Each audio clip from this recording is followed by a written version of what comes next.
Bugün daha bir qəhrəman şəhidimizin evini ziyarət eləmişik. Təbii ki, Yüksəliş şeir layihəsinin çərçivəsindədir. Şəhid Heydərov Əli. Bugün anası bizi dəvət elədi Yunanistanın və biz də gəldik evə və istədik ki, bu dəfə Xırdalanında olaq və şəhidimizin evini ziyarət edək və anamıza bizim dəmir yumruq istəmişdi təbii ki və dəmir yumruq bizim dövlətimizin simvolu olan dəmir yumruq, hansı ki, cənab prezidentin simvolu olan dəmir yumruq və mən istərdim ki, onu elə şəhid anasına təqdim edeyim sizə və bir şey də qeyd etmək istərdim ki, bu dəmir yumruq simvolunu bizim xeyriyyətçi iş adamı Ömər İsmailov tərəfindən təsis olunur və şəhid ailələrinə tam təmənnasız şəkildə çatdırılır və bundan sonra davam edəcək. Təşəkkür edirik Ömər bəyə də öz adımızdan ki, şəhid ailələrini bu cür sevindirir və Elvin, sənə təşəkkür edirəm.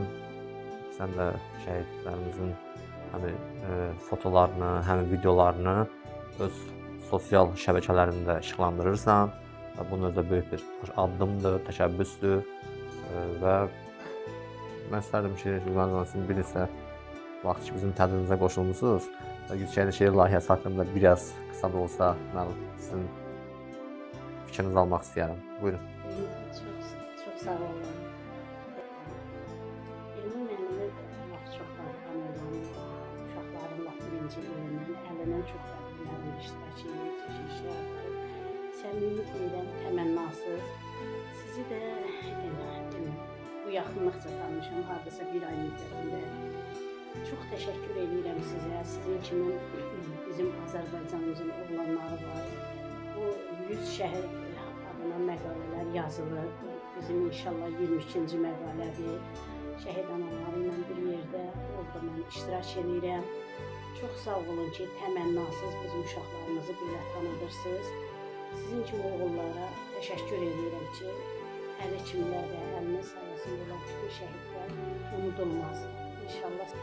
Təşəkkür edirəm və bir qeyd edim ki, biz hekayələr də yazırıq. Təbii ki, Əli qardaşımla da hekayə yazmışam, göndərmişəm sizə və Əli qardaşımla bərabər olaraq da bir neçə şəhidlərimizə hekayələri yazıb TikTok platformamda orada paylaşmışam, qısa olaraq təbii ki və yaxşı nəticələr əldə edib və bundan sonra davam edəcəyik təbii ki, digər şəhidlərimizin də çalışacağıq ki, Yüksəliş şeir layihəsinin hansı ki, daxil olan şəhidlərimizə onları biz yavaş-yavaş onların həyat hekayəsini qələmə alıb, hekayə qismində şəhid ailələrinə təqdim edəcəyik, həm də ki, şəhid sevərlərə, vətənpərvərlərə. Bu qədər.